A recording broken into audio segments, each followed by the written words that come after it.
It's an almost 2-year-old video now. Do you think it's still relevant to your ongoing investigation? Hindi po. Sapagkat hanggang sa ngayon nga, ay hindi pa natin nahanap kung sino ang taong kinausap po ng ating Vice Presidente. Okay, very well. Attorney Matibag, do you know Mel Sabio? Opo. All right. Now, about 2 months ago, an old audio-video file of the two of you circulated online. By the way, we won't show that video out of respect to your to the party's rights, as well as I saw your wife here also, out of your family members' rights and also out of Mel Sabio's rights. I'll just ask you a few questions. This video circulated online, and you already came out in the media admitting that it was you and Mel Sabio who were involved in that video, correct? Tama po yun. That is a private conversation sa dalawa pong magkaibigan na hindi nagkakasundo. All right. And my only question to you is this. Did that incident demonstrate an emotional outburst on your part? Kasama na po yun, combination na ng galit at disappointment. At ako naman po inamin ko na yan ay isang pagkakamali na akin pong tinanggap na rin at pinagsisihan. All right. Could you recall what you said in that video? Masama po yung aking mga sinabi. Meron pong hindi talaga kaya-aya.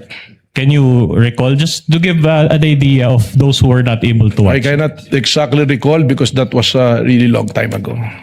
That's okay. Now, on July 10, 2026, you wrote a letter to Representative Luistro. Do you confirm this? July 10. July 10, 2026. Opo. All right. Opo.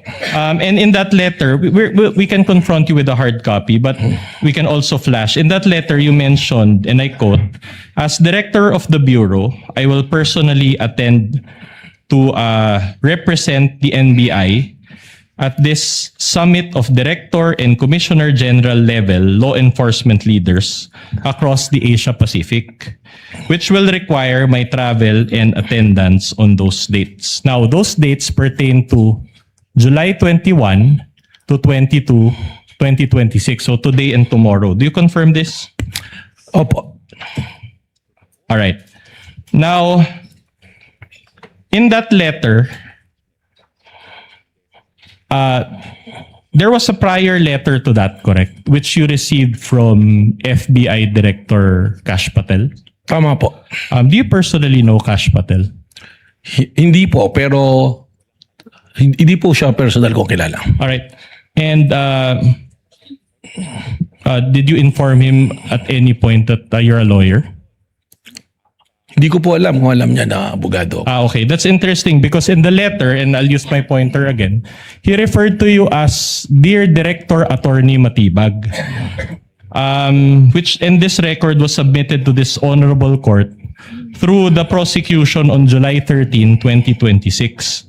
Now, just a manifestation, this now forms part of the records of this case. So, are you friends or did he just research about your being a lawyer?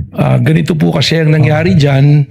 Meron pong high value target. One of the top 10 most wanted. Si Henry Kimball, ang pangalan po niya, who scammed the government about 2.8 billion. Number 2 po siya sa 10 most wanted. And we have a coordination meeting with our local counterpart ng US Embassy na FBI station in Manila, si Ma'am Courtney, asking for our help for the extradition of this person who happens to have a problem in the court in Makati. They were expecting na ito pong taong ito ay matagal pa bago ma-extradite sa kanila. Lumapit po sa atin sa NBI at dahil natulungan po natin na yung inaakala nilang buwan ang lilipas bago ma-extradite, inatulungan po natin sila sa loob ng 2 araw ay na-extradite po. Kung kaya nung na-extradite po ito pong si Henry Kimball, ako po ay tinawagan ni Ma'am Courtney ng FBI nang siya nasa Amerika. At sinabi na nagpapasalamat. Katunayan po, nagpadala po ng letter of gratitude ang FBI. At yung pong pag-attend ko sa Bangkok, hindi naman po basta lang ako attend doon sa conference. There was an opportunity on the side na magkaroon po kami ng pagpupulong po ng personal ni Director Kash Patel. Yeah. Kaya po gusto ko sana makadalo doon. Thank you for that clarification. Anyway, I'm just asking because the schedule of the court actually changed or was altered because of this letter. Just a few questions on this. Now, upon perusal of this letter, it appears na sinulatan kayo na diretso ni Director Cash Patel and walang address yung NBI. It just says Manila. Do you confirm the receipt of this letter? It was sent through an email. Through po. email. Okay. Now, of course, before you wrote Representative Luistro, you first confirmed your attendance with FBI Director Patel. Am I right? Wala pa po na confirmation. Dahil malinaw naman po, sinasabi ko nga po kay Congressman Luistro na 2 event siya na magkasabay. Sayang yung opportunity na maaari kong makausap yung FBI director sapagkat it's very rare that an FBI director will talk to an NBI director. Yeah. Oh. So sinabi ko na baka naman pwede na mas mapaaga kung pwede lang at kung makikita naman po doon sa liham ko, respectfully I'm requesting. Pero lininaw ko po kay Congresswoman Luistro na 2 event yan at in order of priority, ang aking pong priority ang tumistigo po dito po sa impeachment court. At sabi ko naman, pinabot ko po through Ma'am Courtney that probably we can arrange another day na magkausap po kami ni Director Cash Patel. Okay, thank you for that clarification. At any rate, you're admitting that before you wrote Representative Luistro, hindi pa final yung confirmation mo dito kay Director. Meron na pong arrangement. May Pero arrangement alam na. po nila na ako'y magtitistigo. So kung malilipat po, that is the only time na ako po ay pupunta sa Bangkok po. No, I'm talking about may confirmation na kayo ni Director Cash Patel before you wrote Luistro, wala pa. There was already an invitation and information channeled to their local representative, si Ma'am Courtney po. Ma'am, sino yun, ma'am? Siya po si Courtney, siya po yung I FBI see. representative Okay. dito. At any rate, my question is, do you maintain that this is an official invitation from FBI Cash Patel? Opo. All right. Katunayan, meron pong dumalo ngayon doon, yung pong aming representative ng IOD. And it's also director or commissioner level. Ano po, siya po ay division level po. Are you at liberty to disclose the name? Or Yes, opo, Attorney Chris Hernandez. nandun siya sa Bangkok ngayon? Nandoon po siya ngayon. Would you know kung si Director Cash Patel nag-attend dun sa Bangkok ngayon or nag-cancel din Hindi siya? ko po alam. I Ay, have to wala. get the information. All right. Now, just one last manifestation, Your Honor. Again, these documents comprising of 3 documents, June 24, July 10, and July 13, were introduced by the prosecution and then are now part of the records of this case. If I may be allowed to proceed, Your Honor. Now, I'll show you one last graphic and then I'll ask you a couple of questions thereafter. Can we show the graphic? All right. So, this is from the Daily Tribune. Your Honor, please. No question yet, Your Honor. Yes, Let counsel finish with his question, All right. and then the lead prosecutor may make her objection. All right. This is from the Daily Tribune. Okay. And this is the entitled Public Trust Rating. I'll just focus on the green, not the red. No, but Vice President Sara Duterte, it says they're 57%. And this was conducted by the Social Weather Station's SWS survey. Okay. Now, my question to you is this. You mentioned that you have an ongoing investigation. Do materials like this, insofar as how Filipino people view or trust VP Sara, have an effect in your investigation? objection, Before Your the Honor. witness answers, lead prosecutor is recognized for objection. What is the basis of the objection? Your Honor, the defense is showing a picture of the president and the vice president with a certain rating at the bottom. This has no relevance at all, Your Honor, with respect to the subject matter of this impeachment trial. I think he And has. we are objecting to the presentation of this picture, Your Honor. I think it has. Just a short rejoinder, Your Honor. Kindly allow the lead prosecutor. Are you done, ma'am? Yes, Your Honor. Just a short rejoinder, Your Honor. Attorney Vinloan is The recognized. witness mentioned the term betrayal of public trust. And we can run the TSN back. Your Honor, of course, we're allowed, this is cross-examination, we're allowed to present controverting evidence to that statement. The chair will allow the witness to answer despite that there is no date when this survey was taken? Kindly answer if you know, Director Matibag. Gladly, Mr. Presiding Officer. Alam niyo po, survey yan. And all of us know, or for the information of the public, a survey is just a snapshot of something. It doesn't necessarily follow na yung survey na yan is kumbaga nakataga na sa bato. Pangalawa po, may mandato po ang NBI. We cannot be swayed by public opinion o kaya po ng aming personal na opinion. Kami po ay nag-iimbestiga, nababatay sa batas, nababatay sa proseso, at nababatay po sa ating itinakdang mandato base po sa pagtatatag ng NBI. So the short answer to my question is no, it doesn't affect. No, it All will right. not. Okay. I mentioned Daily Tribune. You write editorials for the Daily Tribune, correct? Tama po, long time ago po. Long time ago. And in 2024, you wrote at least 3 editorials about VP Sara. Is that, can you recall? Mari po, mayroon po akong mga sinulat tungkol Alright. kay Vice President. I'm showing you these, no, not that one, the editorials, all right, from the Daily Tribune. And we have copies, hard copies that you can refer to. But it says here, Director Belvin Matibag. Do you confirm that it is you who authored these editorials? Yes. All right.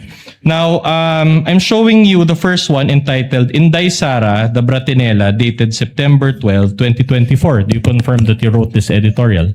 That's correct in my opinion column. All right. And you also wrote, the Bratinela is a flat spare tire, dated October 24, 2024. Do you confirm this? Yes. All right. And you also wrote, Bratinela Sara and her bad habits, dated November 7, 2024. Do you confirm this? Yes. And in these editorials, you shared your opinions against VP Sara. Is that correct? Well, unang-una po, siguro dun sa title na Bratinela, that is not my original. In fact, kaya ko po nasulat yan, yan ang mismong naririnig ko nang kami magkakasama nila dating Pangulong Duterte nang tawag niya kay Inday Sara ay Bratinela. All right. So my only question is, before you testified today, there were already instances in the past that you shared your public opinions against VP Sara. Well, that is a opinion column. Alright. At meron po tayong mga pinagbabasihan dyan. Okay. In fact, let me read one line from your editorial. It says there, as Inday Sara is being unmasked in the legislative inquiries and by her own mouth as an ill-bred Bratinela, her public trust crumbles. You confirm that you included this statement in your editorial? Yan po yung nakasulat. All right. And despite this position and the recent surveys show that VP Sara was even gained positive trust rating, as shown earlier, positive 57. Do you confirm this? Well, again, I'm saying na nung sinulat ko po yan, that is my opinion as an opinion writer. All right. Now, despite this positive trust rating by VP Sara, do you still maintain that, and I quote, her public trust crumbles? Well, para sa akin po, na ako yung NBI director, palagi ko po hindi po material itong ating pinag-uusapan sapagkat sabi ko nga, ang ating pong pag-iimbestiga ay nababase sa batas, nababase sa ebidensya at prosesong nandoon na nang ako'y dumating po bilang NBI director. All right. One last question on this before I let this point go. So considering the positive trust rating of VP Sara, can one really say that she betrayed public trust? Magkaiba po yan. Speculative, Your Honor. Can we get a ruling, Your Honor? Witness is knowledgeable enough to answer. He can handle himself. Director Matibag, you may answer. Magkaiba po yan. Again, I'm saying, and I'm sure marami rin po rito nakakaalam na umaasa sa mga survey, a survey is just a snapshot of what's happening. It doesn't necessarily follow na pagka yun ang lumabas, ay yun na yung totoo. Pangalawa, pagka po ating pinagbasihan ng popularidad, ang ibig sabihin po ba nito, ang isang pinakakilala at popular na tao pwede nang gumawa ng krimen at hindi natin papapanagutin? At this point, Your Honor, the defense is constrained to ask for a continuance, and we have our grounds therefore. Number one, Your Honor, the testimony of Director Matibag earlier consisted of a lot of new topics, and it is we believe that it is the right of the respondent to intelligently cross-examine him on those topics. Again, Your Honor, those topics are not included in the articles of impeachment and are considered new. In fact, Your Honor, as earlier stated, we feel that these two topics are a violation of the respondent's right to be promptly and fully apprised of the exact charges against her. So we will need time, Your Honor, to go through those new materials and new points. Secondly, Your Honor, during direct examination, a 100-page document was introduced and allowed by this court, and that document is unsigned and unnotarized. And we feel like for us to intelligently cross-examine the witness on this document that he mentioned, we need that there's a need. We feel that there's a need for a continuance, Your Honor. What With all does the due lead respect, prosecutor Your say? With all due respect, Your Honor, we object to the motion for continuance of the defense. The defense already started and propounded a lot of cross-examination questions to the witness, and the witness is simply answering completely, accurately, the questions which are being raised and propounded to him. We do not understand, Your Honor, why they will move for continuance after already raising a lot of questions to the witness, Your Honor. We would like, Your Honor, the defense to finish the cross-examination today. And if the impeachment court will still allow, we will immediately proceed to redirect after the cross-examination, Your Honor. With all due respect to our honorable senator judges. The objection of the lead prosecutor is noted. However, this is the first time that any counsel for the parties is asking for a continuance. The chair is inclined to grant it and will so grant it as well, should the counsel for the prosecutors or the lead prosecutor or panel of prosecutors require it at some point in time in this trial or hearing. But let it not be the rule, or let it not be a habit on the part of either counsel for the parties to do so, to ask for a continuance. But at this time, the chair will grant a continuance requested by the defense. And in the meantime, since it's only 5:55, with the indulgence of our senator judges, we may proceed to the interjections and interventions of the senator judges. One last point, Your Honor, before the interjections. Before recognizing the senator judges, yes, what is the pleasure of Attorney Binlon? Your Honor, considering that the witness introduced, as I said, a lengthy document, can we ask for a copy of the Las Cañas material that he The provided? chair already earlier ordered that, I believe. During the interregnum, the prosecutors are directed to kindly furnish the counsel for respondents with a copy of the, I believe, over an inch or little less than 2 inches of affidavit of Mr. Las Cañas. So ordered. Chair will now recognize, prior to Senator Judge Rafi Tulfo, earlier Senator Judge Villanueva indicated his desire to interject or make interventions. Thereafter, Senator Judge Rafi Tulfo. Thereafter, Senator Judge Risa Ontiveros. You have 2 minutes, sir, and you may proceed when you're ready. Mr. Presiding Officer, before I ask some questions, I can see that my time is already running. Let me just ask a procedural inquiry, Mr. Presiding Officer. And respectfully, this representation seek the guidance of the court on a procedural matter, because earlier today I heard our witness who made mention several times that the investigation is still ongoing. It's a continuing investigation. May we know, Mr. Presiding Officer, in this particular aspect of the NBI's investigation that remains ongoing, just for the guidance of this representation, and I'm sure for the guidance of both parties, kung matatapos na po yung investigasyon o yung presentation of evidence dito po sa Article 4, at magkakaroon po ng significant development na maaari pong material sa atin pong proceedings. Ano po ang tamang proseso para maipabatid at kung kinakailangan maiharap po ito sa impeachment court, considering na isasara na po itong presentation of evidence sa Article 4. Senator Judge Villanueva, as a rule, the court is a passive body. Hindi panghihimasukan ng husgado kung ano man ang pwede, balak o gustong gawin ng magkabilang partido, prosecution man o sa hanay ng respondent, kung mangyari man yun. And the court will not speculate with respect to that hypothetical situation should it arise, lest we be accused of prejudging or deciding certain matters for the parties that they should be the one deciding should that happen.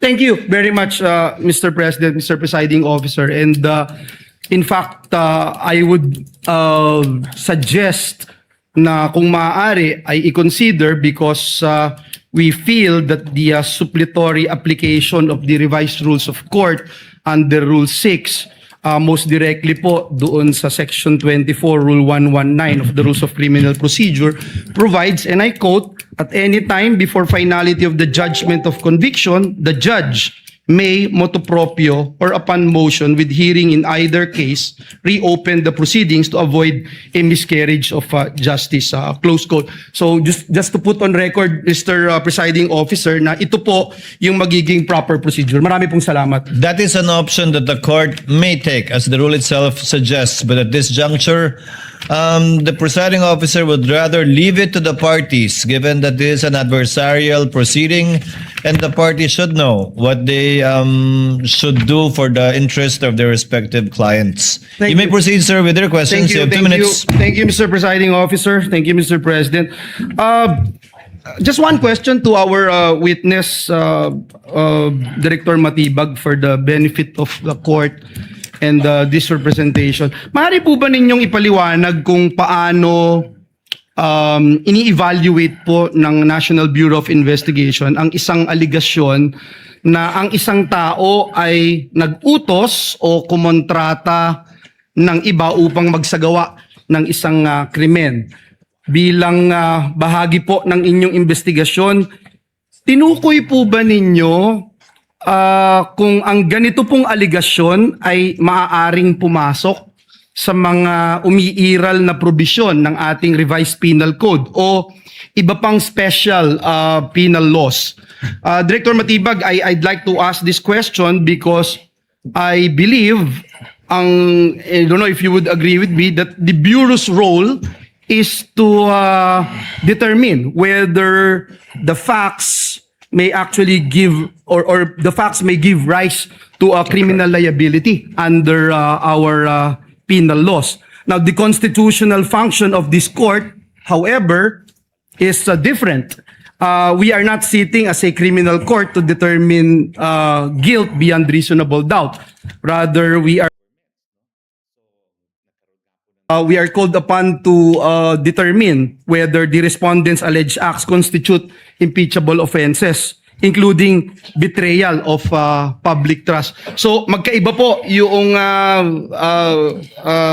binabanggit natin na criminal liability at constitutional accountability. Hindi po lahat ng maaaring maging batayan ng impeachment ay kailangan tumutumbas sa isang krimen, sapagkat ang impeachment ay hindi naman po usapin lamang ng paglabag sa batas, kundi hindi paglabag sa tiwalang ipinagkakaloob ng taong bayan. Ano pong masasabi niyo dito, Mr. Witness? Your Honor, tama po yun. Doon po sa uling sinabi ninyo na hindi naman nangangahulugan na kung may krimen na nangyari, ito ay impeachable offense. Pero ilagay po natin sa pangyayaring to, kaya naman po, yung pong investigasyon doon sa grave threat at doon po sa inciting to sedition, malinaw po ito na napapaloob sa revised penal code. E yun naman po pag-iimbestiga at paghahanap doon sa taong kinausap para pumatay, hindi po ito napapaloob sa revised penal code dahil yung pong pagpaplano ng pagpatay hindi naman po pinaparusahan yan kung hindi nga nagawa. Subalit doon na po papasok yung sinasabi nga natin na meron pong sinasabi na sa impeachment tinitingnan po at para sa akin nga, yung betrayal of public trust, dito po papasok. Bakit po? Dahil meron po siyang sinumpang tungkulin. Doon po mismo sa kanyang oath of office bilang Vice President. Sinabi niya that protect and defend the Constitution, execute the laws, do justice to everyone, and consecrate herself to protect the nation. Pero doon po sa sinabing execute the laws. Dito po natin nakikita, hindi po execute the laws yung pag-usap ng papatay. That is to execute the president.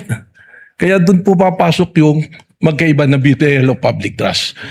Naintindihan ko po yung binabanggit nyo, yung role ninyo na limitado doon sa criminal investigation at yung findings po ninyo, hindi po, again, I think binabanggit nyo nga po, hindi po ibig sabihin ay impeachable offense kaagad-agad. Tama po. And again, that's why I'm putting into the records na this is not a criminal proceeding but an impeachment na proceeding. Last but not the least, no, dun sa binanggit po ninyo, there is a difference between saying that an individual has not yet been identified and saying also that no such individual exists.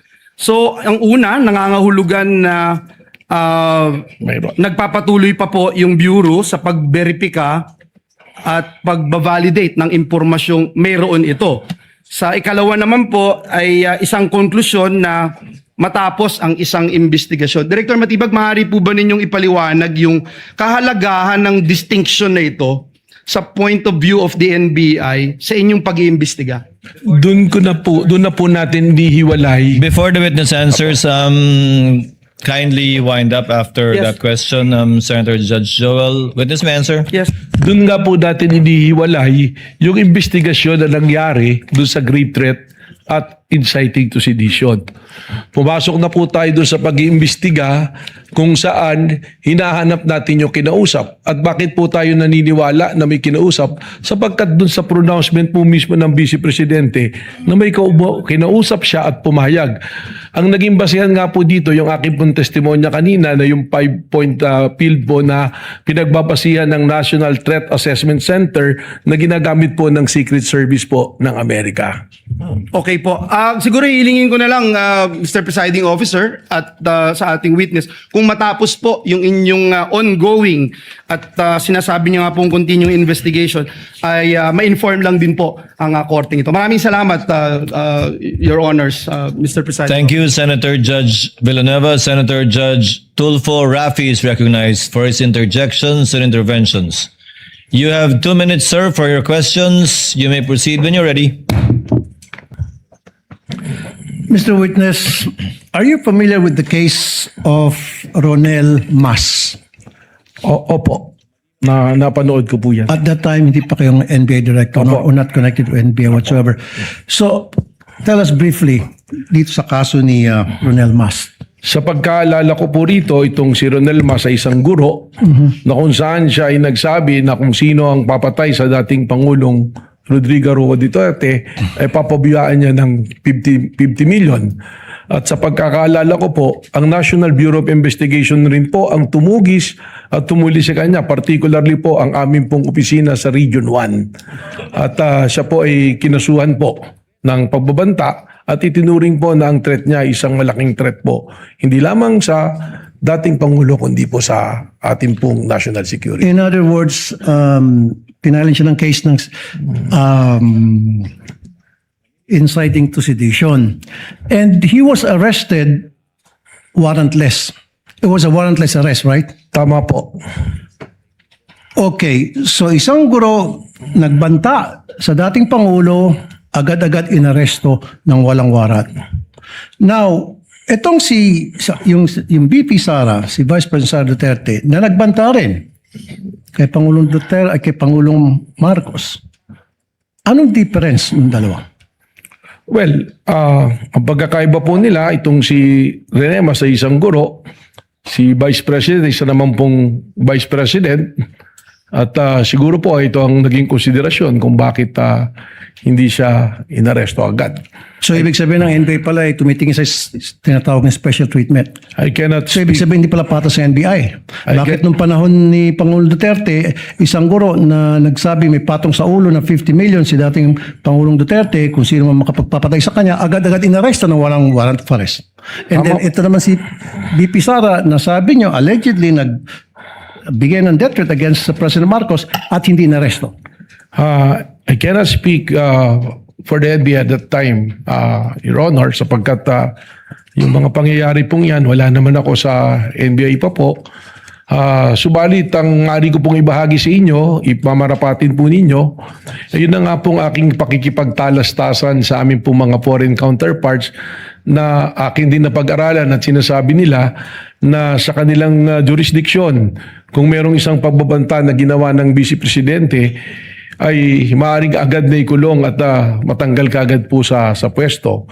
Pero again, respectfully, I cannot speak for the NBI noon po at saka yung pangyayari po noon po. Okay, ano ibig sabihin po ni para sa inyo, Mayor Baste, nung sinabi niya sa isang Rage Coalition gathering, isang ulo lang naman ang kailangan namin at ang ulo ni BBM or Bongbong Marcos. What does it mean to you? Well, kagaya po ng aking naging testimonya, itrinato po namin ito na isang threat sa isang banta sa ating Pangulo that transcends also to a threat to our national security. So is it the same as saying may patong sa ulo ang isang tao, like a reward, whoever can capture this person, dead or alive or something to that effect? It could be that way or it can be in many ways, pero ang sa amin po, ang namin naging interpretasyon nga dyan, isinama po namin ito sa maraming banta sa seguridad ng ating Pangulo at sa seguridad po ng ating So again, bansa. kung tinuturing yung threat, itong salita na binitiwan ni Baste or Mayor Baste Duterte against President Bongbong Marcos, anong difference niyan dun sa binigay naman na threat ni yung teacher na si Ronel Mas kay dating Pangulong Duterte?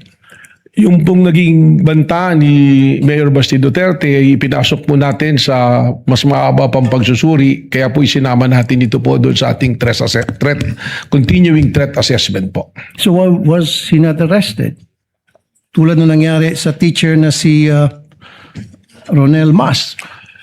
Ang warrantless arrest po kasi, kagaya na nangyari kay Ronel Mas dahil naging warrantless of arrest, siya po ay na-dismiss ang kaso. So yan din po yung iniingatan namin na kung kami ay gagawa ng warrantless arrest, ay maaari pong ma-dismiss ang kaso. Ngayon po, kasama po yan sa case build-up namin na maaaring magdulot po ng pagpapile po ng nararapat po na kaso. Thank you, Mr. Senator Judge Risa Ontiveros is recognized. You may proceed, ma'am, when you're ready, and you have 2 minutes. Salamat po, Mr. Presiding Officer. Mr. Witness, nung nakaraang hearing po, paulit-ulit na binabanggit ang pangalan ni Princess Maui. Sino po ba yung taong yan? Background po niya, profile po niya? Sa pagkakalam ko, isa po siyang vlogger. Ano pong background niya? Paano siya naging vlogger? Well, base po doon sa patuloy na pagmamonitor, siya po ay isang kritiko na madalas nagbablog at nagpo-promote po ng yung pong tinatawag natin at alam naman ng lahat na DDS po. I see. And ano po yung bukod doon na vlogger siya doon sa panig na iyon? Meron pa bang ibang profile itong Princess Maui bilang vlogger? Katunayan po, I was informed that she or he was invited to the NBI pero hindi po siya dumalo. At yan po ay kasama rin po sa patuloy na sinusubaybayan po ng ating pong Cybercrime Division po. Alright, salamat po. Ngayon, nabanggit rin po yung Oplan Romanov. Sabi po ni Attorney Lotok, ang alam niya ay banta ito sa presidente at pamilya nila na nagmula kay Mayor Sebastian Duterte. Sa kabilang banda, ayon naman kay Princess Maui, ay banta daw po yan sa buhay ni Vice Presidente at pamilyang Duterte. Pareho po ba yang iniimbestigahan ng NBI? Ang alam ko po, na-cover na po ng NBI noon yung investigasyon dun sa aligasyon na yung Oplan Romanov ay banta sa Vice Presidente dahil nagpadala nga po ng sabina kay Princess Maui at kay Vice President. Subalit, fortunately, hindi po yata sila dumali dyan. Pero nung yan po aming sinusuri din, yung binabanggit nyo po na Romanov, I think that was the January 18, 2024 na pahayag po ni Mayor Baste Duterte na kung saan na sinabi niya, let me tell you this, Mr. Bongbong Marcos, hindi ko lang po man yung exact words, but I remember that before you go to sleep, remember the Romanovs and the Mussolinis and what happened to the Marcos family in 1986. Yung po yung nakita natin na isa na naglilink po dyan sa Romanov. Kaya recently, narinig ko rin po yung dating director na sinasabi niya ng Oplan Romanov ay tunay na banta sa pamilya ng mga Marcoses at hindi po kay Vice President Sara Duterte. So, base po sa investigasyon ng NBI, ang Oplan Romanov po ba ay banta nga sa buhay ng presidente o sa buhay ng vice-presidente?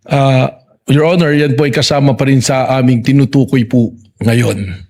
Kaya po meron kaming task force, kasama po yan sa aming continuing na surveillance at active investigation po. Alright. May actionable intelligence po ba ang NBI na posibleng patuloy pa rin ang panganib sa buhay ng presidente dun sa linyang iyon ng inyong investigasyon? Tama po yan, sapagkat pinanggit ko nga po kanina yung ginagamit sa National Threat Assessment Center po ng Secret Service ng Amerika, pumapasok po doon yung mga obserbasyon yan. At katunayan po, lalo pang lumawig o lumawak yung mga banta sa presidente, namin pong namomonitor. Pati po mga ordinaryong tao ngayon, ay napakadali po na magbigay ng banta. At para sa amin po, hindi lang naman po yung banta sa ating Pangulo ang aming binabantayan, kundi yung pong bantayan natin ang kaligtasan ng ating mga kababayan at isiguraduhin natin na ang democratic process po ay umiiral sa atin base sa atin pong konstitusyon po. At sa kabilang banda naman po, may actionable intelligence din po ba ang NBI na may totoong banta sa buhay naman ng vice-presidente? Sa ngayon po, hindi po namin tinitingnan kung totoong may actionable intel. Pero base po sa aming mandato, kasama po sa mandato namin na proteksyonan po ang seguridad ng Pangulo, ng Vice Presidente, ng Senate President, ng Speaker of the House at Chief Justice. Kaya kung wala man pong task force, tuloy-tuloy naman po ang aming pong pagpamonitor dito. Pero sa ngayon, kung isusuma po natin, may actionable intelligence na may patuloy na panganib sa buhay ng presidente, pero wala pang actionable intelligence na may banta din naman sa buhay ng vice-presidente. Malinaw po yun sapagkat lumabas lang naman po yun doon sa sinasabi nitong si Princess Maui. Salamat po, Mr. Witness. Salamat po, Mr. Presiding Officer. Thank you, Senator Judge Ruiz Ontiveros. Next to interject and make his interventions would be our Senate President, Sherwin Gatchalian. He is recognized. You have 2 minutes, sir. You may proceed when you're ready. Maraming salamat, Mr. Presiding Officer. Tama po ba, Director Matibag, na after 1 year and 8 months, wala pang nakikita ang NBI na nakontratang papatay? Wala po pong specific na personalidad. Wala pang specific na nakikita. Apo. Pero kanina narinig ko sa inyong testimonya na may sinabi kayong hindi banta kundi isang plano talaga. So may plano. Yun po ang base sa mismong pahayag ng ating pong Vice Presidente na siya ay may kinausap at yung kinausap niya ay pumayag para patayin po ang mga taong nabanggit. Para sa akin po, this is actually a public confession na dahil sa sinabi niyang ito, nalagay po sa alanganin hindi lamang po ang seguridad ng presidente kundi po ang ating pambansang seguridad. Sino ang kaplano niya? Kung magpaplano, obviously may kasama siya sa pagpaplano. Sino na ang natukoy ng NBI na kasama sa pagpaplano? Yan na po yung binabanggit namin na persons of interest based on the open source intel and the human intel po na ibinabato po sa amin na yan po ay reported po sa atin ng ating pong task force na itinayo po. Itong persons of interest kasama sa pagpaplano at inamin sa inyo na merong pagpaplanong ginagawa para pumatay. Meron po silang impormasyon na magtuturo po dito sa pagpaplanong ito. Hindi sila yung kasama sa pagpaplanong pumatay. Sa ngayon po, doon po, Magtuturo lang sila. doon po sa iba persons of interest, meron po kaming kinukonsidera doon na maaaring siya po ang kausap mismo ng Vice And anong Presidente. ebidensya ang magpapatuloy na kasama siya sa pagpaplano o kaya niyang ituro yung pagpaplano? Yan po ang ating kukunin na impormasyon pa sa ating pong mga persons of interest, na ating pong sinusurveillance. Katunayan po, as we speak, tuloy-tuloy po yung ating pakikipag-usap. Pati po doon sa mga malalapit sa taong aking pong binabanggit. Okay, na so persons of tuloy-tuloy pa interest. ngayon ang inyong investigation. Tama po. Ngayon, nakita ko na bumuo kayo ng task force. No? At task force, temporary in nature lang yan, di ba? Kailan matatapos ang inyong investigasyon?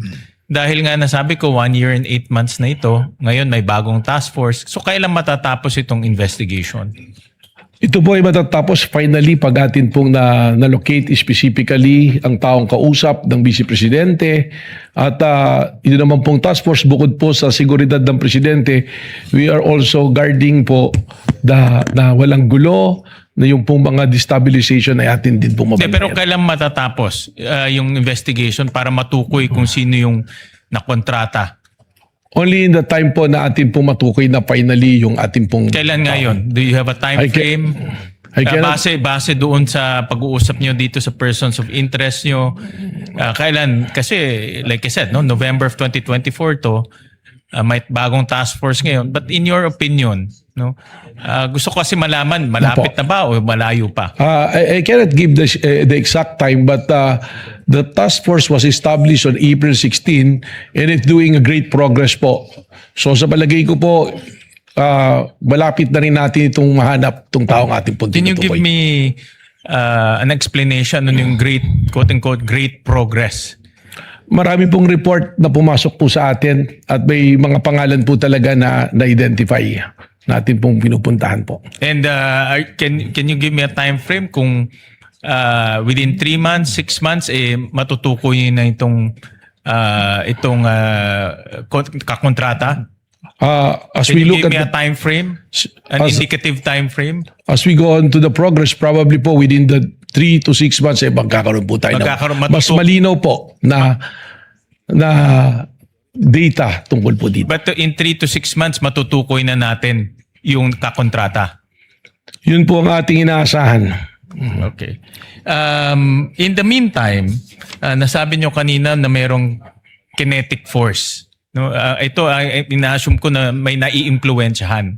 Diba? Sino na ho ang nakausap nyo na na-impluwensyahan tungkol dito sa mga sinasabi nitong mga sinasabi ng Vice President at yung iba pa? May mga ilan na po kaming pinuntahan at katunayan may ilan na po kaming sinampahan na rin ng mga kaso at yung pong mga nagbanta through social media ay atin na rin pong nakausap.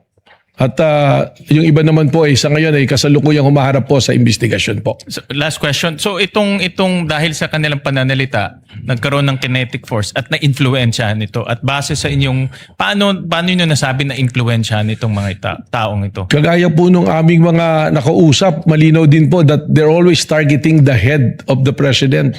May correlate po natin doon sa statement mismo ng mayor at ng ating pong vice presidente po. Maraming salamat, Mr. Presiding Officer. Thank you, Mr. Senate President. Will Senator Judge Allen make an interjection or will he make a manifestation regarding another matter? Then the presiding officer will first recognize Senator Judge Aquino for his interjections and interventions. You may proceed, sir, when you're ready. You have 2 minutes. Thank you, Mr. Presiding Officer. Very quickly lang, Director Matibag. Kapag sinasabi kasing bukas pa ang isang investigasyon, posibleng meron, posibleng wala, 'di ba? Pero ito po, just one question. Sa inyo pong professional assessment, anong porsyento, what percentage is the probability na meron ngang nakausap na tao ang Vice Presidente para gawin yung mga pagpatay sa inyo pong assessment. Hindi nyo pa po masasabi, may kailangan pa kayong ilang buwan, pero sa inyong assessment po ba, anong porsyento po na meron talagang nakausap ang Vice President? Base po mismo sa pahayag ng Vice Presidente, nakasisiguro po na mayroong kinausap. Anong percentage po? 70%? 100% po, sapagkat siya na mismo ang nagsabi ng kanyang plano na siya'y may kinausap ng papatay at pumayag yung papatay sa kanilang pag-uusap. Okay, maraming salamat, Mr. Presiding Officer. Alan is recognized for his interjections.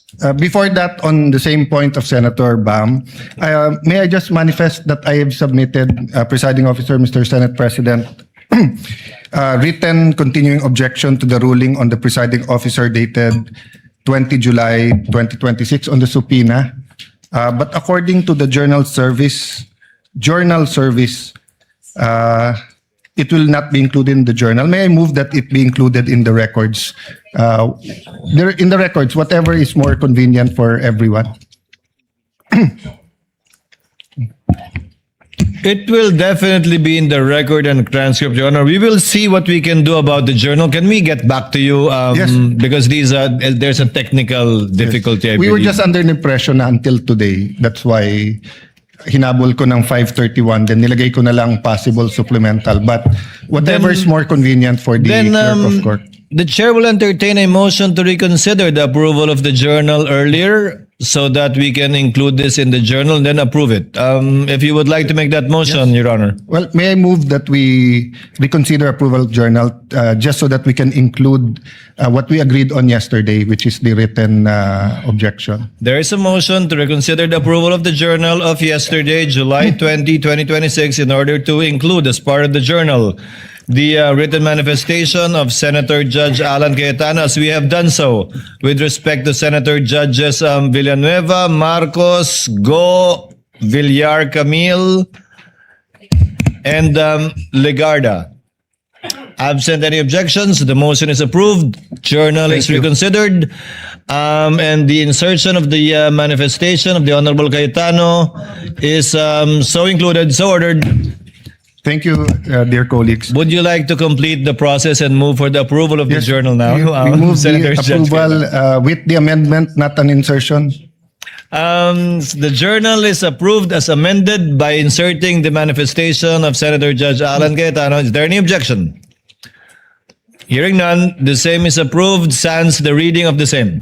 Mr. Presiding Officer, just Yes, one what is the point. pleasure Just of, to make a Senator manifestation. Judge Villanueva? Yes, Mr. President. It's that, I just wanted to put on record that this representation is not objecting to the ruling of the chair yesterday, and that the only reason why I wanted to put into the records my manifestation with regard to the ruling of the chair, just to put on record. Thank you. Duly noted. Senator Judge Cayetano may proceed with his interjections. He has 2 minutes. You may proceed, sir, when you're ready. Good afternoon, Mr. Witness, Director, Attorney Matibag, schoolmate. Good afternoon, sir, Your Honor. Yeah, just on that point ni Senator Bam, I understand as a law enforcer, as an investigator, you have to take all threats seriously. I'll ask you the same questions I asked the two NBI officers, and I do understand they were not under your supervision during that time dahil dun pa sila kay Director Santiago. No? I won't ask all the questions, but you did review the whole video or just the portions relevant to the statement of the Vice President na no joke, yung November 23. Your Honor, napanood ko po yung video, but you're correct. I focus mainly on the issue that is being So undertaken. simple question. Paano naging process kung anong parts ng video at ng statement niya ang paniniwalaan mo or ng task force? So it's not personal. I mean, if you were in the task force or as you said, you created a task force now at duty nyo yung safety ng high government officials. Anong process nyo kung anong parts ng video ang paniniwalaan nyo at hindi? Ng statements niya, what I meant. Well, ang ginawa po natin dyan, doon po mismo sa konteksto ng kanyang sinabi na humanap siya ng papatay at inutos niya na papatayin ang tatlong individual at yun po ay pumayag yung papatay at sinabi pa niya no joke, doon pa lamang po ay na pong nakita yung pong ating hinahanap po na mga pwede niyang pananagutan po sa batas. Well, as an appointee of this government, as a lawyer, as an NBI director, I see your point and I get that. But what I meant is that before that statement, sabi kasi niya, kung papatayin ako, I mean, the record will bear out naman yung eksaktong sinabi niya. No? So this is my paraphrase. But ang pagkaintindi ko sa sinabi niya, kung papatayin ako, eto yung tatlong papatayin mo. And ang impression ko, pinagbibintangan niya yung tatlo na may plot against her. So, yun ang tanong ko dun sa two previous NBI directors. If you're gonna believe that she contracted or talked to, may kausap, no? Siya, if you're gonna believe that may kausap siya at papapatay yung tatlo, will you not believe the previous nung sinabi niyang kung ako naman ang papatayin? Hindi po ganon, sapagkat ang tinignan na nga po natin ay yung kanyang mismong pagbabanta. At sa amin po, sa ngayon, yung aking pong task force na nag-iimbestiga, ay malinaw po na ang tinitingnan ay kung ano na ang nangyari dahil doon sa pagbabanta. Okay. At sinasabi nga po namin, dahil po doon sa pagbabanta, ito po ay umabot na, doon na po sa level na ang national security nataya na po, na kompromiso na. Sapagkat marami na pong lumalabas, tuloy-tuloy na pagbabanta. So doon na po natin ito tinitingnan. In the same video, she mentioned massive corruption. But wala pa dyan kasi yung mayam kayo speech at flood control investigation. So, same question, Director. Naintindihan ko, yun yung pinaniwalaan nyo. May kausap siya, no joke, no joke. Pero ang question ko, paano yung proseso nyo or anong naging thinking nyo na etong papapatay yung presidente, pinaniniwalaan ko, pero etong siya ang papatayin, hindi ko paniniwalaan, at etong graft and corruption, hindi ko rin paniniwalaan. What's the process there?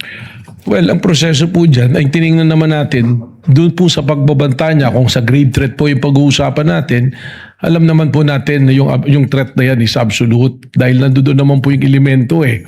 Doon naman po sa sinasabi namin na tuloy-tuloy na pag-iimbestiga dahil ito nga po ay umabot na sa level lang na naapektuhan ng national security, we take into context yung mismong sinabi niya na meron siyang kinausap at yung kanyang kinausap ay pumayag. Yung po kanyang sinasabi na kung papatayin ako, that is supposed to be na statement niya sa aming pong pananaw just to cover yung kanyang pagsasabi na siya may kinausap para patayin ang ating Pangulo.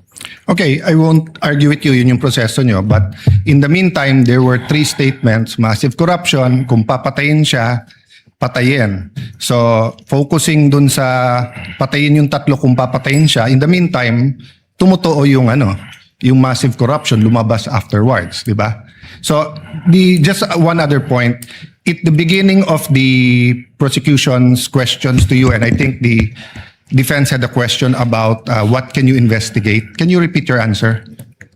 As the NBI director and the NBI can investigate, did you say all crimes o yung mga Lahat po ng mga pumapasok sa amin na mga krimen ay amin pong pwedeng imbestigahan, mutuo proprio.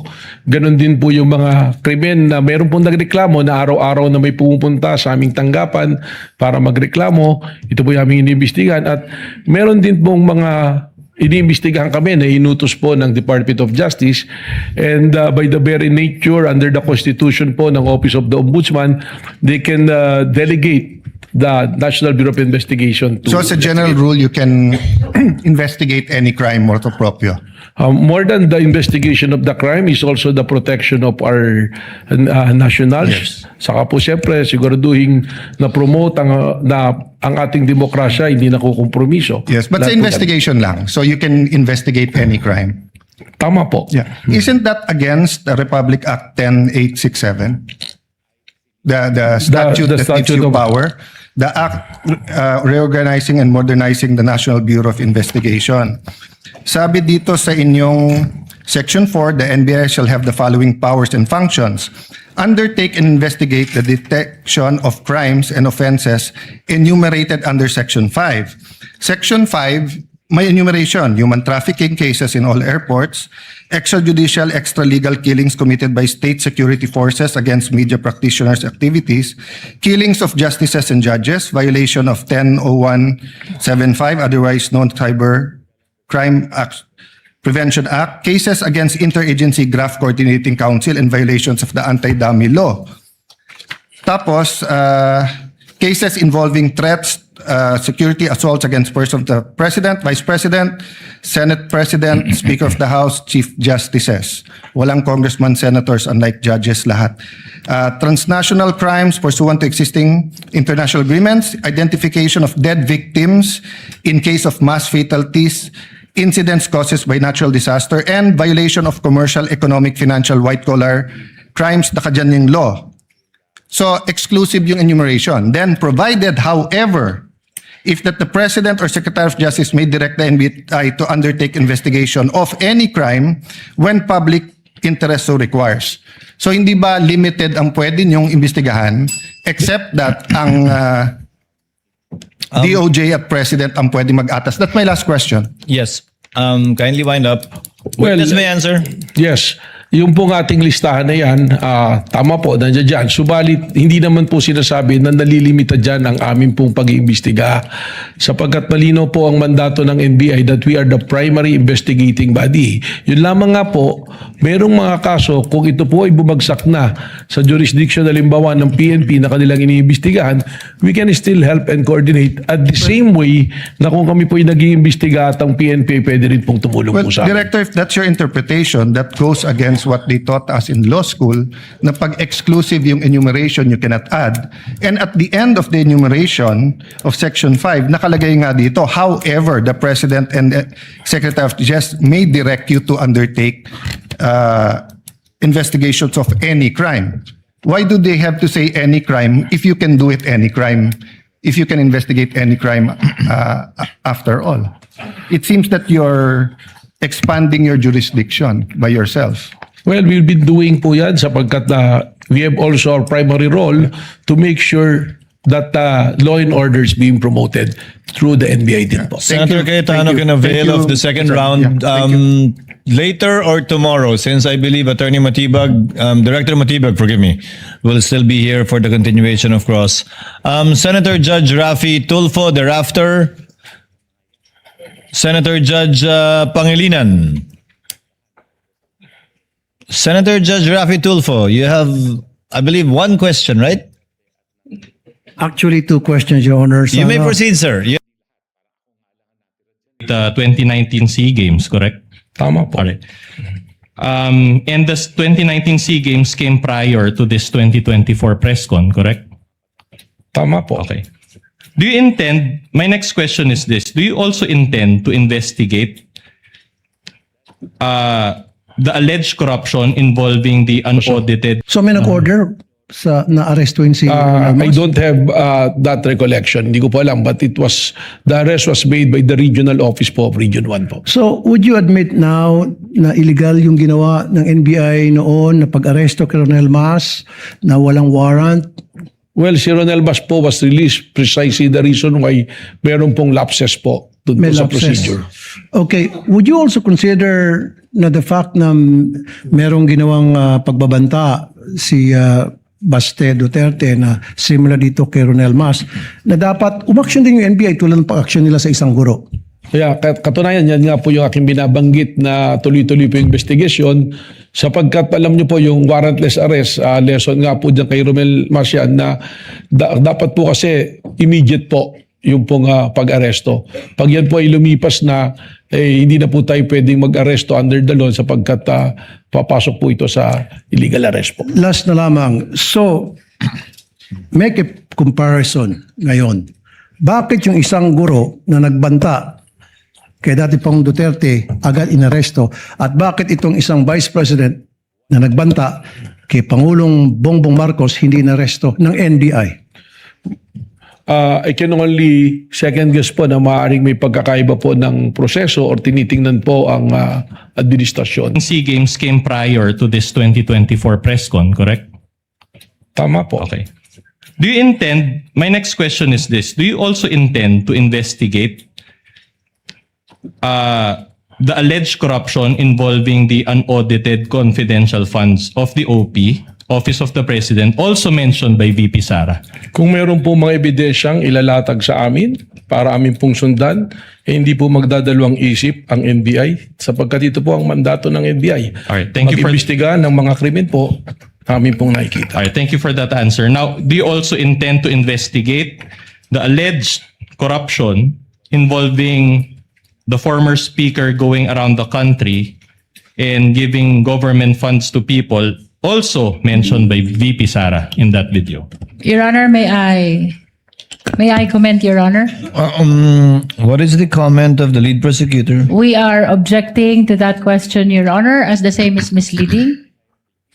Your Honor, if he knows, he said he watched the whole video, he listened to the statements. There was a statement there. Witness may answer if he knows.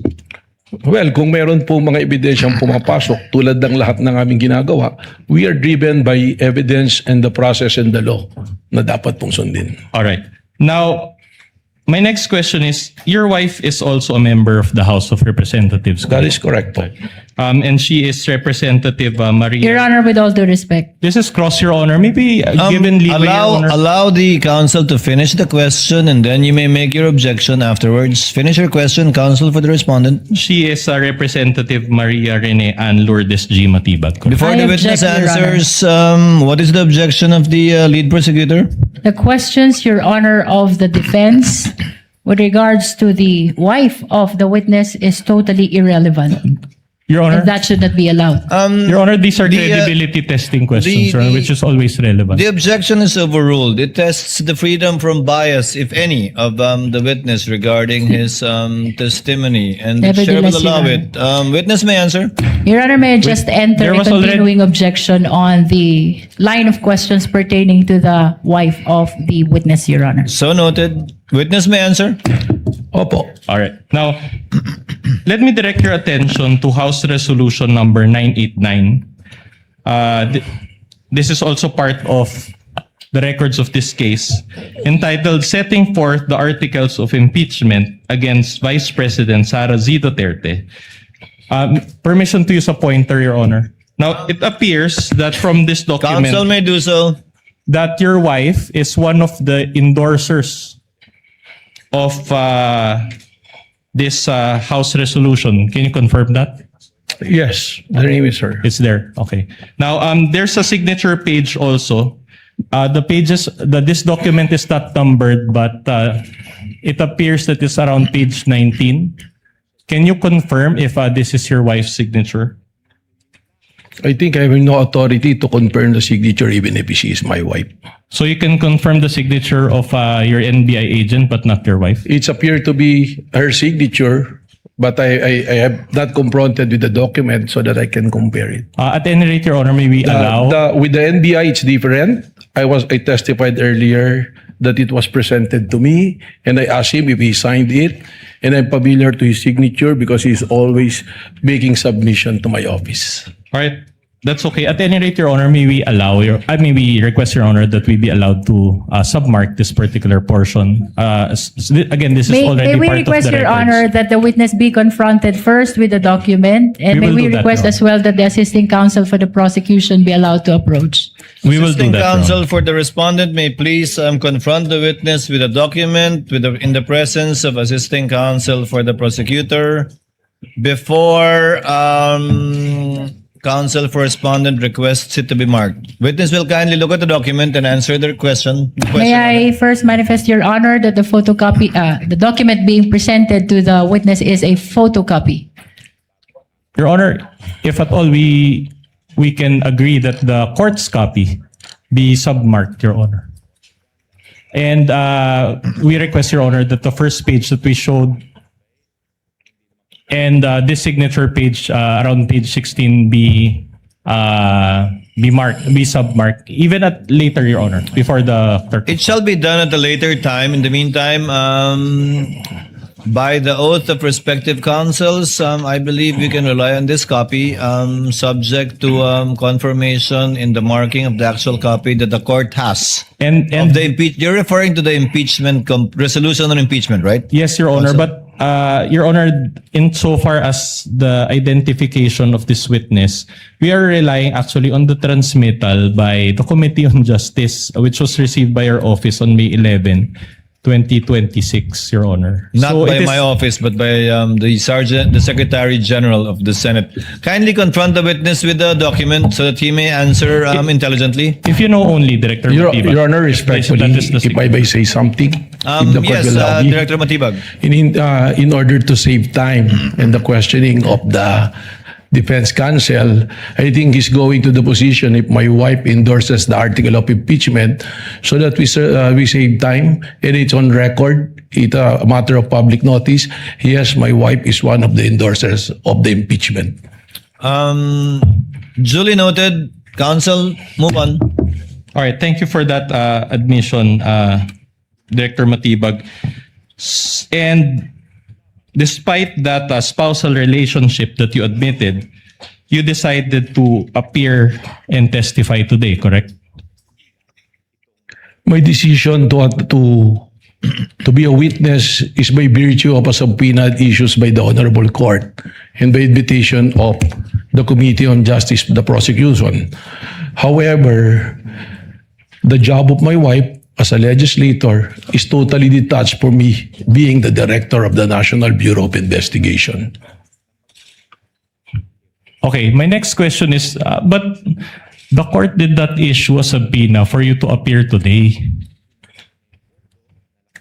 Actually, Are you saying that you receive a subpoena despite this honorable court not issuing a subpoena for you? even if there's no subpoena in the pre-trial order, I was mentioned to be a witness and I was invited by the prosecution to be a witness. And from my understanding, in the pre-trial order, I was also listed by the defense. I will be gladly witness for the defense as well if I will be called upon. All right, but which is which? Are you appearing today by virtue of a subpoena or without a subpoena? I'm appearing today as a witness as called upon and announced by the Honorable Court and by the invitation also of the No, that's prosecution. not my question, Director Matibag. You're a lawyer, you know this. Are you appearing today by virtue of a subpoena or no subpoena? There's no written subpoena, but there is a verbal announcement from the Honorable Court that I will be a witness in today's hearing. Your Honor, the question of the defense is misleading. It is apparent that last week a subpoena was issued to the witness, Your Honor, and it is because of the other matters that was heard and addressed by the impeachment court. The schedule of the witness was scheduled to today. Your Honor, The objection is overruled.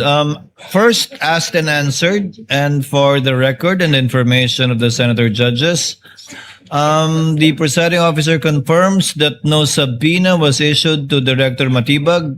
In fact, I asked if one was needed, and the response I got was that it was not necessary. But indeed, the chair also confirms that the name of Director Matibag was requested to be invited by the counsel by the prosecutors, and he was so named by the presiding officer to attend in, I believe, yesterday, supposedly, and today's trial dates. Move on, counsel. just one last question on this point. So Counsel. considering that there's no subpoena, I'm just wondering how it works. Did you coordinate with any of the prosecutors in relation to your appearance in today's proceedings? Well, we conducted some meetings on this matter. You mean prior to your appearance to this honorable court, you met with members of the prosecution? Yes, twice when I was informed that I will be a witness on the pre-trial order All right. Did you meet with the private prosecutors or the public prosecutors? with the chairman of the committee, with the Congresswoman Jerviller. And you are confirming in open court that you discussed or you were briefed in that meeting based in your testimony? What was the what? Okay, you can explain. Well, I'm a lawyer and I know where you're going. There was no discussion or coaching. We just discussed matters that's supposed to be covered by my testimony. Because I'm a director, I will be testifying. Of course, they will want to know what will be the nature of my testimony. In the same way that when you want to present me as your witness, I will be more than willing to sit down with the defense counsel. Your Honor, I take exception to that. I don't think Director Matibag knows where I'm going. In fact, I'm moving on to a new point. At any rate, Your Honor, I don't think we are calling him as a witness. So these are facts that only he assumes. No, And we but want it to was- state that for the record, Your Honor. Witness will not argue with the counsel. sorry, move Your on. Honor. Kindly move on, Yes, sir. counsel, for the respondent. All right. Let's just move on, Director Matibag. The NBI is under the DOJ, correct? That is correct. Right. And the DOJ is under the Office of the President, correct?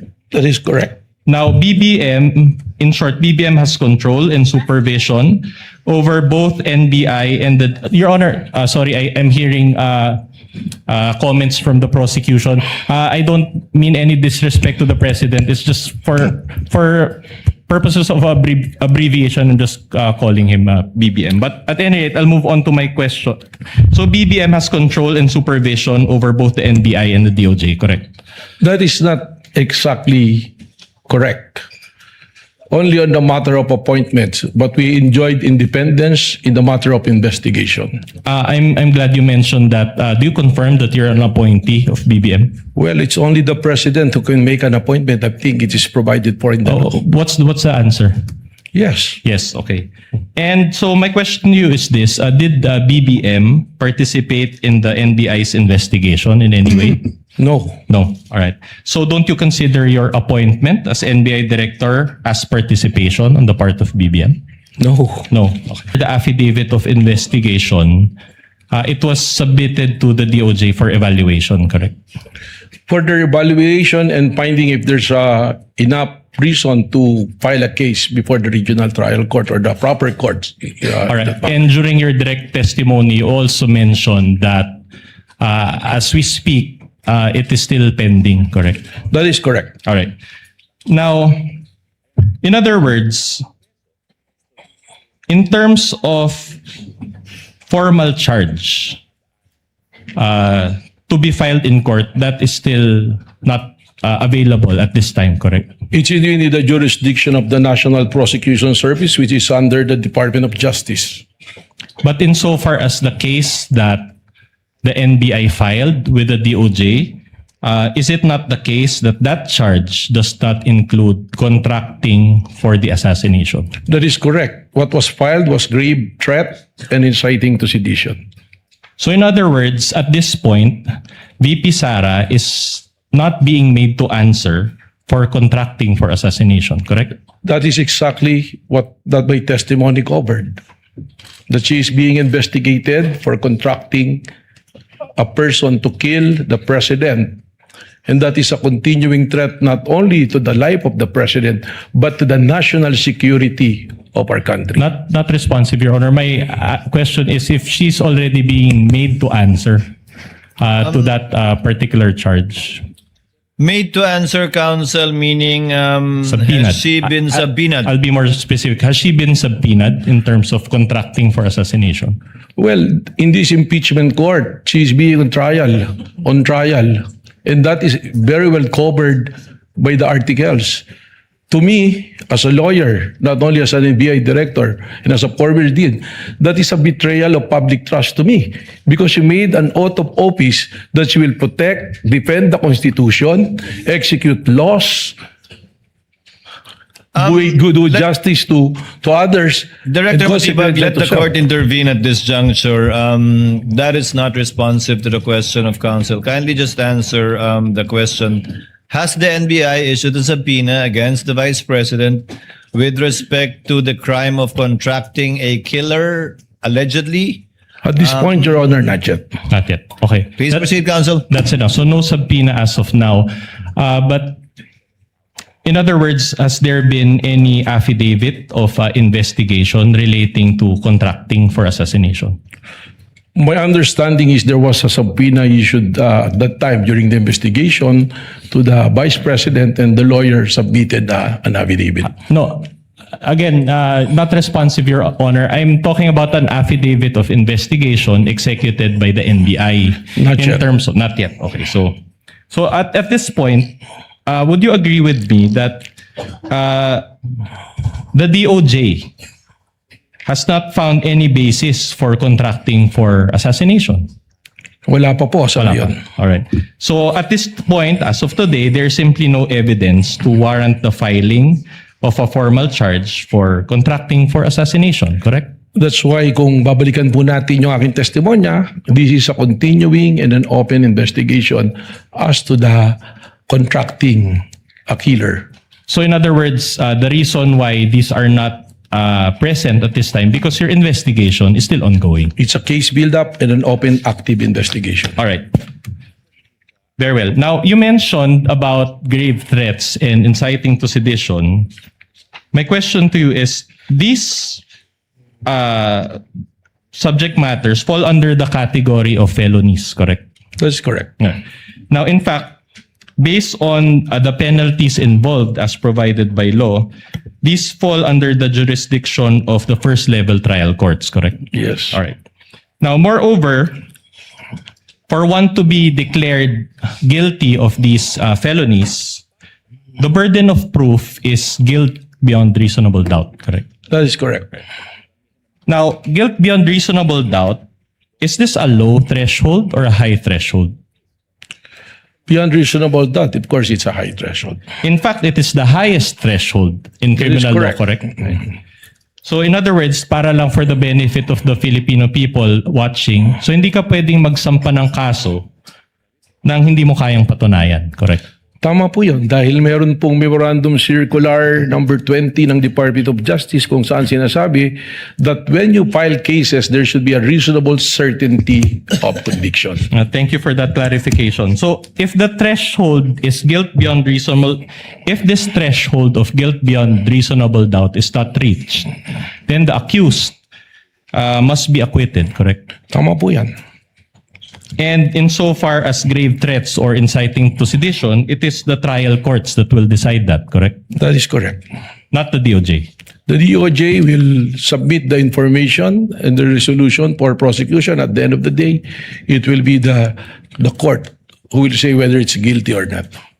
Now, in your testimony earlier, you mentioned that there are leads on the alleged person that VP Sara talked to, correct? Yes.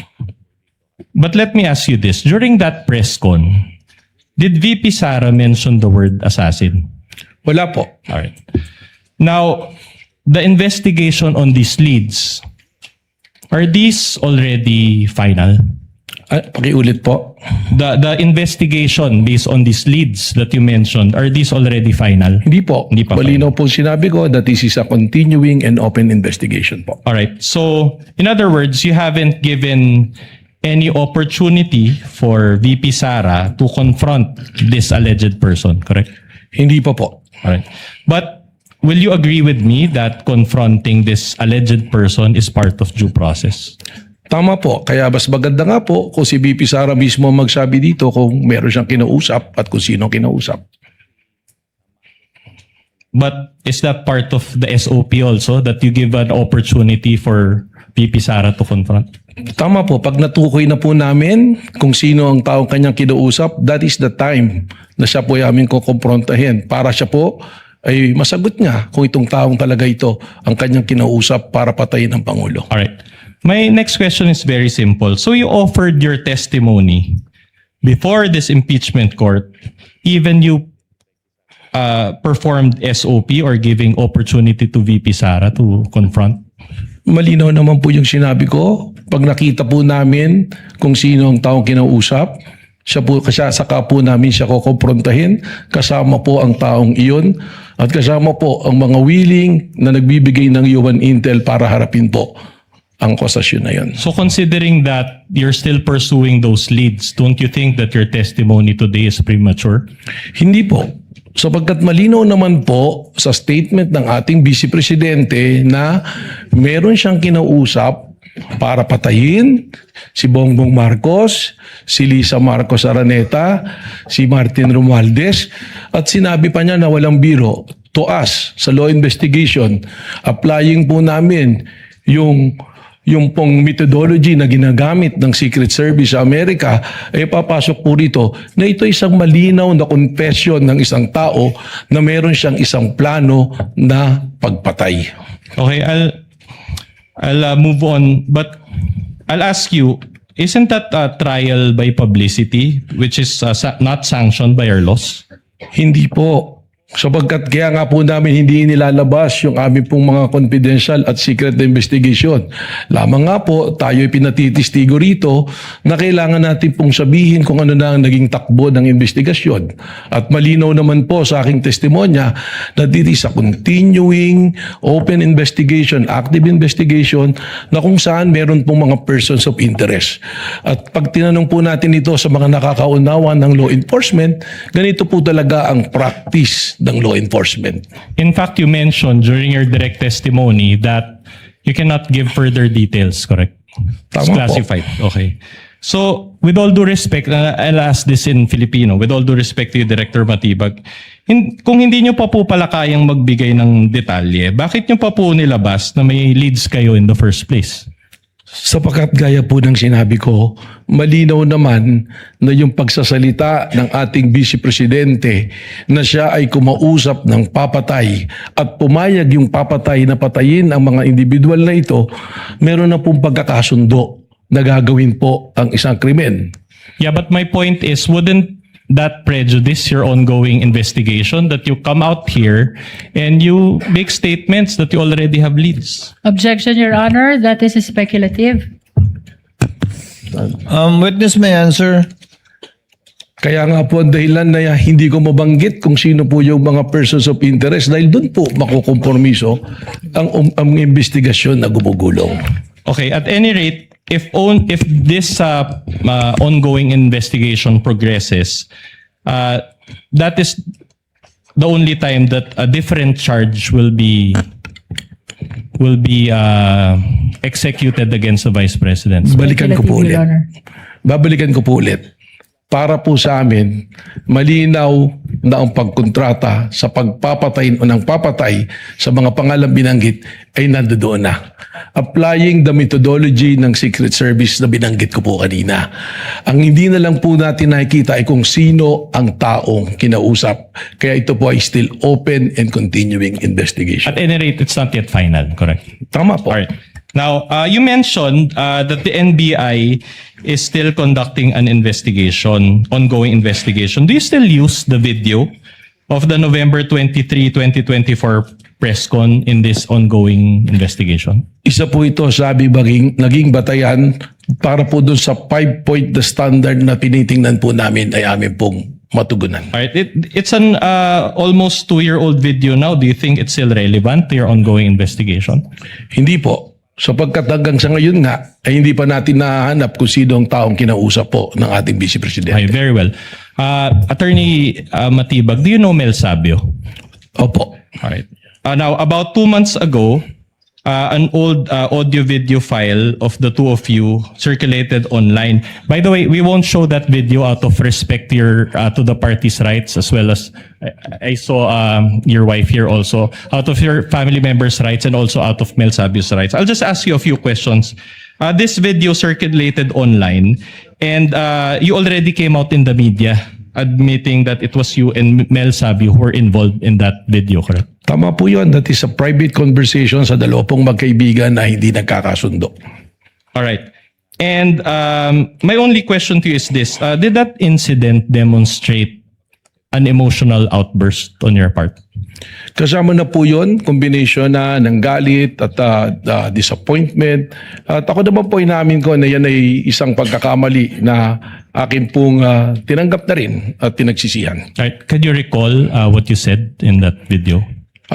Masama po yung aking mga sinabi. Meron pong hindi talaga kaya-aya. Can you recall, just to give an idea of those who were not able to I watch? cannot exactly recall because that was a really long time ago. That's okay. Now, on July 10, 2026, you wrote a letter to Representative Luistro. Do you confirm this? July 10. July 10, 2026. Opo. All right. Opo. And in that letter, we can confront you with a hard copy, but we can also flash. In that letter, you mentioned, and I quote, "As director of the Bureau, I will personally attend to represent the NBI at this summit of director and commissioner general level law enforcement leaders across the Asia Pacific, which will require my travel and attendance on those dates. Now, those dates pertain to July 21 to 22, 2026. So today and tomorrow. Do you confirm this? Opo. All right. Now, in that letter, there was a prior letter to that, correct? Which you received from FBI Director Kash Patel. Tama po. Do you personally know Kash Patel? Hindi po, pero hindi po siya personal kong kilala. All right. And did you inform him at any point that you're a lawyer? Hindi ko po alam kung alam niya na abogado. Okay. That's interesting because in the letter, and I'll use my pointer again, he referred to you as Dear Director Attorney Matibag, which in this record was submitted to this honorable court through the prosecution on July 13, 2026. Now, just a manifestation, this now forms part of the records of this case. Are you friends or did he just research about your being a lawyer? Ganito po kasi ang nangyari dyan, meron pong high value target, one of the top 10 most wanted, si Henry Kimball, ang pangalan po niya, who scammed the government about 2.8 billion. Number 2 po siya sa 10 most wanted. And we have a coordination meeting with our local counterpart ng US Embassy na FBI station in Manila, si Ma'am Courtney, asking for our help for the extradition of this person who happens to have a problem in the court in Makati. They were expecting na ito pong taong ito ay matagal pa bago ma-extradite sa kanila. Lumapit po sa atin sa NBI at dahil natulungan po natin na yung inaakala nilang buwan ang lilipas bago ma-extradite, inatulungan po natin sila sa loob ng 2 araw ay na-extradite po. Kung kaya nung na-extradite po ito pong si Henry Kimball, ako po ay tinawagan ni Ma'am Courtney ng FBI nang siya nasa Amerika. At sinabi na nagpapasalamat. Katunayan po, nagpadala po ng letter of gratitude ang FBI. At yung pong pag-attend ko sa Bangkok, hindi naman po basta lang ako attend doon sa conference. There was an opportunity on the side na magkaroon po kami ng pagpupulong po ng personal ni Director Kash Patel. Yeah. Kaya po, gusto ko sana makadalo doon. Thank you for that clarification. Anyway, I'm just asking because the schedule of the court actually changed or was altered because of this letter. Just a few questions on this. Now, upon perusal of this letter, it appears na sinulatan kayo na diretsyo ni Director Kash Patel and walang address yung NBI. It just says Manila. Do you confirm the receipt of this letter? It was sent through an email. Through email. Okay. Now, of course, before you wrote Representative Luis Tro, you first confirmed your attendance with FBI Director Patel. Am I right? Wala pa po na confirmation. Dahil malinaw naman po, sinasabi ko nga po kay Congressman Luis Tro na 2 event siya na magkasabay. Sayang yung opportunity na maaari kong makausap yung FBI director sapagkat it's very rare that an FBI director will talk to an NBI director. Yeah. Oh. So sinabi ko na baka naman pwede na mas mapaaga kung pwede lang at kung makikita naman po doon sa liham ko, respectfully I'm requesting. Pero lininaw ko po kay Congressman Luis Tro na 2 event yan at in order of priority, ang aking pong priority ang tumistigo po dito po sa impeachment court. At sabi ko naman, pinabot ko po through Ma'am Courtney that probably we can arrange another day na magkausap po kami ni Director Kash Patel. Okay, thank you for that clarification. At any rate, you're admitting that before you wrote Representative Luis Tro, hindi pa final yung confirmation mo dito kay Director? Meron na pong arrangement. May Pero arrangement alam na. po nila na ako yung magtitistigo. So kung malilipat po, that is the only time na ako po ay pupunta sa Bangkok po. No, I'm talking about may confirmation na kayo ni Director Kash Patel before you wrote Luis Tro, wala pa? There was already an invitation and information channeled to their local representative, si Ma'am Courtney po. Ma'am, sino yun, ma'am? Siya po si Courtney, siya po yung I FBI see. representative Okay. dito. At any rate, my question is, do you maintain that this is an official invitation from FBI Yes. cash patrol. Opo. Alright. Katunayan, meron pong dumalo ngayon doon, yung pong aming representative ng IOD. And it's also director or commissioner level. Ano po, siya po ay division level po. Are you at liberty to disclose the name? Or? Yes, opo, Attorney Chris Hernandez. Nandun siya sa Bangkok ngayon. Nandun po siya ngayon. Would you know kung si Director Cash Patel nag-attend dun sa Bangkok ngayon or nag-cancel din Hindi siya? ko po alam. I Ay, have to wala. get the information. All right. Now, just one last manifestation, Your Honor. Again, these documents comprising of 3 documents, June 24, July 10, and July 13, were introduced by the prosecution and then are now part of the records of this case. If I may be allowed to proceed, Your Honor. Now, I'll show you one last graphic and then I'll ask you a couple of questions thereafter. Can we show the graphic? All right. So, this is from the Daily Tribune. Your Honor, please. No question yet, Your Honor. Yes, Let counsel but finish with his question, All right. and then the lead prosecutor may make her objection. All right. This is from the Daily Tribune. Okay. And this is the entitled Public Trust Rating. I'll just focus on the green, not the red. No, but Vice President Sara Duterte, it says they're 57%. And this was conducted by the Social Weather Station's SWS survey. Okay. Now, my question to you is this. You mentioned that you have an ongoing investigation. Do materials like this, insofar as how Filipino people view or trust VP Sara, have an effect in your investigation? objection, Before Your the Honor. witness answers, lead prosecutor is recognized for objection. What is the basis of the objection? Your Honor, the defense is showing a picture of the president and the vice president with a certain rating at the bottom. This has no relevance at all, Your Honor, with respect to the subject matter of this impeachment trial. I think he And has... we are objecting to the presentation of this picture, Your Honor. I think it has... Just a short rejoinder, Your Honor. Kindly allow the lead prosecutor. Are you done, ma'am? Yes, Your Honor. Just a short rejoinder, Your Honor. Attorney Vinloan is The recognized. witness mentioned the term betrayal of public trust. And we can run the TSN back. Your Honor, of course, we're allowed, this is cross-examination, we're allowed to present controverting evidence to that statement. The chair will allow the witness to answer despite that there is no date when the survey was taken. Kindly answer if you know, Director Matibag. Gladly, Mr. Presiding Officer. Alam niyo po, survey yan. And all of us know, or for the information of the public, a survey is just a snapshot of something. It doesn't necessarily follow na yung survey na yan is kumbaga nakataga na sa bato. Pangalawa po, may mandato po ang NBI. We cannot be swayed by public opinion o kaya po ng aming personal na opinion. Kami po ay nag-iimbestiga, nababatay sa batas, nababatay sa proseso, at nababatay po sa ating itinakdang mandato base po sa pagtatatag ng NBI. So the short answer to my question is no, it doesn't affect. No, it All right. will not. Okay. I mentioned Daily Tribune.